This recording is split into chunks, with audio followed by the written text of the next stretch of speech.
স্বাগতম। সাহিত্যের তীক্ষ্ণ কলমে সুরচিত হওয়া রক্তস্নাত, ভয়ার্ত ও প্রভাতের মতো দীপ্তময় আলোক উজ্জ্বল রচনা সমগ্র দিয়ে পরিবেশিত আমাদের এই বিচিত্র অনুষ্ঠান দ্য টেলস অফ ফিওনিক্স, যেখানে মহাবিশ্বের সকল প্রশ্নের উত্তর মেলায় অন্ধকারে, অযাচিত বিস্ময়ের পথ খোঁজে আলোক গহ্বরে। আজকের গল্প সৈয়দ মুস্তাফা সিরাজের লেখা হাওয়া বাতাস। শুনতে থাকুন হাওয়া বাতাস।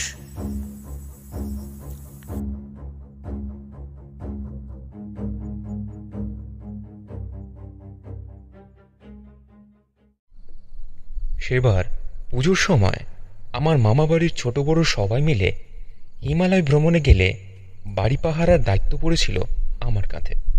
অবশ্য আমি একা নই, বাড়ির পুরনো কাজের লোক রামলালও ছিল। লোকটা রাঁধুনি হিসেবে খাসা। দুজনে মনের আনন্দে যথেচ্ছ খেতুম আর ক্যারাম পিটতুম। শুধু রাতের বেলাটা, সে কথা বলতেই এক গল্প। বাড়িটা শহরতলির এক এলাকায়, একেবারে শুনশান নির্জন, আর গাছপালা, পুকুর, ডোবাও প্রচুর। মনেই হবে না শহরের নাকের ডগায় এমন পাড়া গেয়ে থাকতে পারে। তাছাড়া খুব পুরোনো আমলের বাড়ি, চারিদিকে বাগান, পুকুর একটা বাঁশবন পর্যন্ত। রামলালের বয়স হলেও শরীরখানা এখনো জোয়ানের মতো তাগড়ায় বোঝা যায়। একসময় রীতিমতো ব্যায়াম ভিড় ছিল, আর এখন মানুষ কাছে এলে পরিবেশ যাই হোক, কোনোরকম ভয় ভাবনা থাকার কথা নয়। চোখ ডাকাতের সামনে রামলাল গোঁফ দা দিয়ে দাঁড়ালেই লেজ তুলে পালিয়ে যেতে পথ পাবে না। হ্যাঁ, প্রথম দিন সে কথাই মনে হয়েছিল, কিন্তু সন্ধ্যার মুখে বাইরের গেট বন্ধ করতে গিয়ে যখন রামলাল আমাকে ডেকে বলল, দাদাবাবু, আপনি একটু দাঁড়ান তো, এখানে আমার কেমন ডর বাজছে। তখনই আঁচ করলুম লোকটাকে যতটা সাহসী ভেবেছিলাম ততটা হয়তো নয়। গেট বন্ধ করে ঝটপট ঘরে ঢুকে রামলাল একটু হেসে বলল, চোর, গুন্ডা, ডাকুত তাদের সঙ্গে এক হাত লড়া যায় দাদাবাবু, কিন্তু হাওয়া বাতাসের সঙ্গে তো লড়া যায় না। অবাক হয়ে বললুম, তার মানে? ও রামলাল, হাওয়া বাতাসের ব্যাপারটা কি? রামলাল চোখ টিপে বলল, সে আছে, কর্তাবাবু যতক্ষণ বাড়িতে থাকেন ততক্ষণ কোনো ঝামেলা হয় না। রাত বিরেতে উনি বাড়ি না থাকলে ব্যাটা পেয়ে বসে। কেমন অস্বস্তি হলো ওর কথাটা শুনে। বললাম, কার কথা বলছো? খুলে বলো তো রামলাল। রামলাল ফের চোখ টিপে বলল, আছেন তো, মালুম হয়ে যাবে। হয়তো মালুম খানিকটা হলো কিছুক্ষণ পরে দোতলার একটা ঘরে বসে এর এক দফা চা খেতে খেতে একটা গোয়েন্দা উপন্যাস সবে খুলেছে। রামলাল নিচের তলায় কিচেনে রাতের জন্য রান্না করছে, এবং মাঝে মাঝে তার হেড়ে গলায় গানও শুনতে পাচ্ছি। আমার স্বাদ না মিটিল, অসানা পুরিল, সকল ওড়ায় জয় মা। হঠাৎ একটা বাতাস উঠল সনসনিয়ে, বাগানের দিকে যেন হুলস্থুল শুরু হলো। তারপর বাঁশবন থেকে বিচ্ছিরি ক্যাঁচ কোন শব্দ শোনা যেতে লাগলো। ঘরের জানলার কপাটগুলো ঘটঘট করে নড়তে লাগলো, আর সেই সময় গেল আলো নিভে। সারা এলাকা অন্ধকার হয়ে গেল দেখে বুঝলাম লোডশেডিং। কিন্তু ততক্ষণে রামলালের গানটা বন্ধ হয়ে গেছে। তারপর সিঁড়িতে ধূপধাপ ধুদ্ধার শব্দ করে সে এসে হাজির হলো। হাঁপাতে হাঁপাতে বলল, কিচেনে হেরিকেন ছিল, খুঁজে পেলুম না, শিগগিরই মোম জ্বালুন দাদাবাবু। টেবিলের ড্রয়ের হাতড়ে মোমবাতি বের করে জেলে নিলুম। আশ্চর্য, বাতাসটা আর নাই। বললুম, কি ব্যাপার রামলাল, তুমি কি ভয় পেয়েছো? রামলাল কাঁচুমাচু মুখে হাসল, বলল, পাইনি, আবার পেয়েওছি। বুঝলেন না দাদাবাবু, হাওয়া বাতাসের সঙ্গে হেঁটে ওঠা মুশকিল। দেখুন না, গালটাও এখনো বরফ হয়ে আছে। হাওয়া বাতাসের জ্বর বলে কথা। বিরক্ত হয়ে বললুম, হ্যাঁ তেরি, তোমার হাওয়া বাতাসে নিকুচি করেছে। তুমি কি বলতে চাইছো বুঝতে পারছি না। রামলাল তেমনি চোখ টিপে রহস্যময় হেসে বলল, আছেন যখন এ বাড়িতে সব মালুম হয়ে যাবে। এখন কৃপা করে একটু কিচেনে এসে বসুন দাদাবাবু, ব্যাটা বড্ড চালাচ্ছে। ওর কথা শুনে এবং ভাবভঙ্গি দেখে অস্বস্তি বেড়ে গিয়েছিল। তবে লোকটা গায়ে গতরে যেমন, সাহসের বেলায় মোটেও তেমনটি নয়। তাহলে রান্না এবং খাওয়া শেষ হলে অপরের ঘরে শুতে এলুম। আমি ওকে এ ঘরে শুতে বলতুম, কিন্তু কিছু বলার আগেই রামলাল নিজেই অনুরোধ করল, আমার ঘরের মেঝেতে শুতে পারলে রাতের ঘুমটা তার হবে, নইলে নাকি ওই হাওয়া বাতাস তাকে ঘুমাতেই দেবেন না। বাতাসের কি প্রাণ আছে? বাতাস কিভাবে এবং কেন মানুষকে জ্বালাতন করবে আমি ভেবেই পারছিলাম না। ততক্ষণে আলো এসেছে। মেঝের শতরঞ্জির উপর চাদর পেতে রামলাল নাক ডাকতে শুরু করেছে। ভিন্ন জায়গায় আমার সহজে ঘুম আসে না, তাছাড়া ওই অস্বস্তি। বিছানায় শুয়ে টেবিল ল্যাম্পের আলোয় গোয়েন্দা উপন্যাসটা পড়ার চেষ্টা করছি। এমন সময় আবার সেই উটকো বাতাসটা বাগানের দিকে সনসনিয়ে উঠল। তারপর জানলা খটখটিয়ে ঘরে ঢুকল। জোরে ফ্যান চালিয়ে দিয়েছিল মশার অত্যাচারে। ভাবলুম ভালোই হলো, বাইরে এই হতচ্ছাড়া বাতাসটা এসে মশাগুলোর দফারফা করুক। কিন্তু ফের সেই মশা। তারপর মাসমনের ক্যাঁচমোচ আওয়াজের মাঝে ক্রমশ যেন যন্ত্রণা কাতর মানুষের গোঙানি শুনতে পেল। প্রচণ্ড যন্ত্রণায় কোঁকিয়ে কোঁকিয়ে কাঁদছে। আমার গায়ে কাঁটা দিল। এই এক কখনো কানের ভুল নয়। তাছাড়া ঘরের ভেতর বাতাসটা দাপিয়ে বেড়াচ্ছে। চারিদিকে, বাইরে এবং ভেতরে প্রচণ্ড হুলস্থুল চলছে। আমি পার হয়ে পড়ে ফেললাম। উঠে জানলা বন্ধ করার সাহসও হলো না।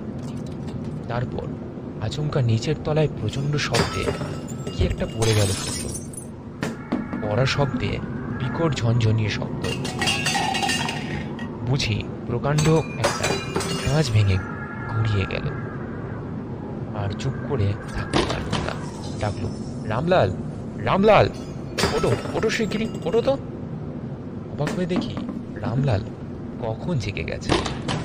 সে ভারী গলায় বলল, চুপসে শুয়ে থাকুন দাদাবাবু, ও কিছু না। উঠে দাঁড়িয়ে বললুম, কি বলছো তুমি? নিশ্চয়ই নিচের কোনো ঘরের জানলা খুলে গেছে, ছবি টবি পড়ে ভেঙে গেছে।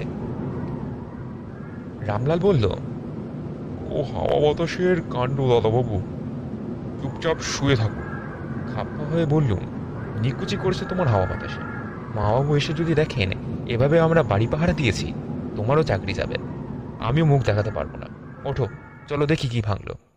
রামলাল অন্ধকারে বলল, আপনি গিয়ে দেখুন দাদাবাবু, আমি যাব না। রাগ হলে মানুষের সাহস বাড়ে। বালিশের পাশ থেকে টর্চটা নিয়ে দরজা খুলে বেরিয়ে গেলুম। সিঁড়ি দিয়ে নামবার সময় টের পেলুম বাতাসটা হঠাৎ থেমে গেছে। বাতাস বলা আর উচিত হবে না, একে ঝড় বলাই ভালো। শরৎকালে এমন ক্ষণিক ঝড় ভারী অদ্ভুত বটে। বছরের এ সময়টা ঝড়ের সঙ্গে বৃষ্টিও হয় এবং তা একা নাগারে কয়েকদিন থাকে। কিন্তু এই আচমকা ঝড়ের স্থায়িত্ব মাত্র কয়েক মিনিট। তাছাড়া এক ফোঁটা বৃষ্টি নেই। আকাশ সারাদিন প্রায় নির্মেঘ ছিল, রাতেও তাই। আকাশ ভরা তারা ঝকমক করছে দেখেছি। নিচের তলায় পৌঁছে মনে পড়ল, যা, চাবির গোছাটা আনতে ভুলে গেছি। মাবাবু সব চাবির ডুপ্লিকেট দিয়ে গেছেন। বলে গেছেন প্রতিদিন সব ঘর যেন রামলালকে দিয়ে পরিষ্কার করিয়ে নিই। পরিচ্ছন্নতার বড় বাতিকর। টর্চের আলো বসার ঘরের দরজায় পড়তেই চমকে উঠল। দরজা হাট করে খোলা। মরিয়া হয়ে ভেতরে ঢুকে গেলুম। যা দেখছি তাই। ঘরের দেয়ালে প্রকাণ্ড সব বিদেশি পেন্টিং টাঙানো ছিল। দাদামশাইয়ের মস্ত একটা ছবি ছিল, মহাপুরুষের ছবি ছিল খান কোতেক। একটাও দেওয়ালে আর নেই। মুখ থুবড়ে নিচে পড়ে খান খান হয়ে সব কাঁচ, ফ্রেম পর্যন্ত ভেঙে গেছে। আরো অদ্ভুত ব্যাপার, সারা ঘরে যেন হুলস্থুল লড়াই করেছে কারা। সোফাগুলো উল্টে পড়েছে, ডিভানটা কাত হয়ে রয়েছে, বইয়ের দুটো আলমারি টানাটানি করে স্থানচ্যুত করেছে কারা। হতভম্ব হয়ে দাঁড়িয়ে গেছি ব্যাপার দেখে। অবশ্য আঙুল টর্চের বোতাম থেকে সরে যেতেই অন্ধকার ঘিরে ফেলল এবং তখন সচেতন হয়ে আবার বোতাম টিপল। উজ্জ্বল এক ঝলক আলো কোণের দিকে গিয়ে পড়ল। সঙ্গে সঙ্গে আমার হৃৎপিণ্ডে রক্ত ঝলকে উঠল। সারা শরীর হিম হয়ে গেল যেন। কোণের মেঝে ও দেওয়ালে চাপ চাপ টাটকা রক্ত জল জল করছে। আর এক মুহূর্ত দাঁড়াবার বা ব্যাপারটা ভালো করে দেখার সাহস হলো না। তখনই ঘুরে কাঁপতে কাঁপতে এবং টলতে টলতে প্রায় দৌড়ে চলল। সিঁড়িতে আছড় খেয়ে টসটা গেল বিগড়ে। চেঁচিয়ে উঠলাম, রামলাল, রামলাল! রামলাল মোম হাতে সিঁড়ির মাথায় দাঁড়িয়ে বলল, কি হলো দাদাবাবু? ভাঙা গলায় অতি কষ্টে বলল, নিচের ঘরে কাকে খুন করা হয়েছে। রামলাল আশ্চর্য ঠিক করে হাসল, আগের ভঙ্গিতে বলল, ও কিছু না, হাওয়া বাতাসের কাজ। চলে আসুন দাদু। সমস্ত ব্যাপারটা অস্বাভাবিক এবং ভয়ঙ্কর। কিন্তু সকালে দুরু দুরু বুকে নিচের সেই ঘরে গিয়ে আমি অবাক হয়ে দেখি রাতের সেই ভয়ঙ্কর প্রলয়ের একটুকু চিহ্ন নেই কোথাও। কোথাও এক ফোঁটাও রক্ত কেন, এক ফোঁটা লাল দাগ পর্যন্ত নেই। তাহলে কি ব্যাপারটা নিছক দুঃস্বপ্ন? মোটেও না। একই স্বপ্ন দুজনে তো একসঙ্গে দেখা অসম্ভব। তাছাড়া রামলাল বলল, কর্তাবাবু বাড়ি না থাকলে এমনটা হয়। বাড়ির ছোট বড় সবাই তা জানে। তাই রাতের ঘটনা নিয়ে আমার মতো কেউ মাথা খারাপ করে না। শরতের উজ্জ্বল রোদে বাড়ি এবং পরিবেশ কি সুন্দর আর নির্দোষ দেখাচ্ছিল। অবিশ্বাস্য মনে হচ্ছিল রাতের ঘটনাগুলো। হাওয়া নেই, কেমন একটা গুমোট ভাব। বিকেল অবধি রামলালের সঙ্গে সেই বসার ঘরে ক্যারাম খেললুম। তারপর রোদ কমে আসার সঙ্গে সঙ্গে অস্বস্তি জেগে উঠল। রাত হলেই এই বাড়িটা জেগে উঠবে, তাকে জাগিয়ে তুলবে এসে এক অদ্ভুত জোড়ো হাওয়া। বড় অবিশ্বাস্য লাগে। এ রাতে শোয়ার সময় মনে মনে ঠিক করলুম, যা কিছু ঘটুক রামলালের মতো নির্বিকার থাকব। রামলাল যথারীতি নাক টাকিয়ে ঘুমাতে শুরু করলো, কিন্তু আমি জানি ঘটনা শুরু হলে সে জেগে যাবে। যথারীতি লোডশেডিং চলছে। বাইরে চারিদিকে একটা অস্বাভাবিক স্তব্ধতা, যেন মঞ্চের পর্দা ওঠার প্রতীক্ষায় স্থাবর জঙ্গম রুদ্ধশ্বাসে রয়েছে। রাত 10টা বাজার সঙ্গে সঙ্গে আবার বাগানের দিকে সনসন করে শব্দ শুনতে পেলাম। অমনি একটা জেদ এসে গেল। নিচের ঘরটাতে কাল রাতে যেন এক হত্যাকাণ্ডের শেষ দৃশ্যে উপস্থিত হয়েছিল। আজ গোড়া থেকে উপস্থিত থাকার ইচ্ছে হয়ে বসল। পাছে রামলাল বাধা দেয়, তাই টর্চ নিয়ে চুপচাপ বেরিয়ে গেল। কয়েক সেকেন্ডের মধ্যে ততক্ষণে সেই অদ্ভুত রহস্যময় ঝোড়ো বাতাস হুলস্থুল করিয়েছে এসে। সিঁড়িতে পা রাখা দেয়, ঝড়ের ধাক্কায় তাল খাচ্ছে শুধু। সিঁড়ির শেষ ধাপে নেমে আলু ফেললুম বসার ঘরের দরজায়। নিজের চোখকে বিশ্বাস করতে পারলুম না। যা দেখলুম, ঘরের দরজাটা পুরনো এবং প্রকাণ্ড। মচমচ খটাংখট শব্দে দুটো কপাট খুলে গেল। বাতাসটা সনসন করে ঢুকে গেল।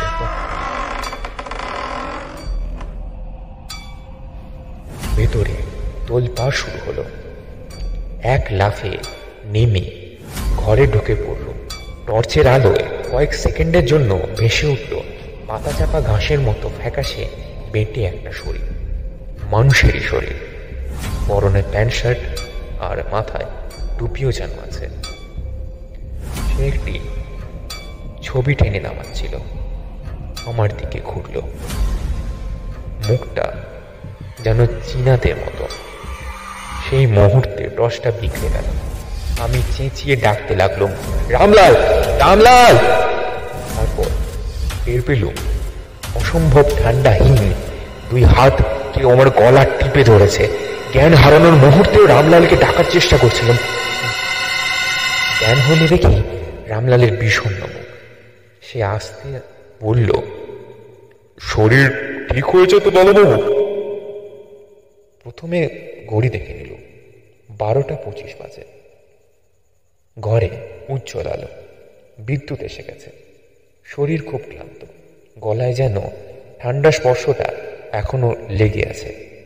দুঃস্বপ্ন নয়, যা ঘটেছে সবই সত্যি। তাহলে ব্যাপারটা রামলালকে বলতে যাচ্ছিলাম, সে বাধা দিয়ে বলল, চুপসে নিন করুন দাদাবাবু। বুঝলেন তো হাওয়া বাতাসের ব্যাপারটা কি? এবারই কর্তামশাই কেনার পর প্রথম আমি খুব লড়ার চেষ্টা করেছি, পারি। তবে কর্তামশাইও এই বাড়িতে আর থাকতে চান না, বলে গেছে ফিরে এসে বেঁচে দেবে। বললুম, নিচের ঘরে একজন চীনা আমার গলা টিপে ধরেছিল। রামলাল বলল, চীনা নয় দাদাবাবু, জাপানি। শুনেছি ব্রিটিশ আমলে জাপানের সঙ্গে লড়াই বাঁধলে লোকটা নিজের পেটে ছোড়া মেরে আত্মহত্যা করছিল। এ বাড়িটা ছিল তার, তবে ব্রিটিশ সোলজাররা এসে লাশটা ওই বাঁশবনে ফেলে দিয়েছিল। তখনও নাকি ধরে প্রাণটা ছিল। এখনো রাত বিরেতে বাঁশবনে শুয়ে কাঁদে। চমকে উঠে বললুম, তাহলে সেই রক্তই দেখেছি, আর কি রক্ত? হাই তুলে রামলাল বলল, ছেড়ে দিন। আপনাকে বলেছিলাম দাদাবাবু, এসব নিয়ে মাথা ঘামাবেন না। হাওয়া বাতাস থেকে গা বাঁচিয়ে চললেও কোনো ক্ষতি হবে না, লড়তে গেলে যত ঝামেলা। বুঝলেন তো? বুঝল। জাপানি ভদ্রলোক হারকিরি করে মারা গেছেন বটে, এখনো ব্রিটিশের উপর রাগটা মেটেনি। ওকে বুঝিয়ে দেওয়া দরকার, এদেশ ছেড়ে ব্রিটিশরা কতকাল আগে চলে গেছে। আমার বিশ্বাস সেটা বুঝলেই উনি স্বদেশে চলে যাবেন।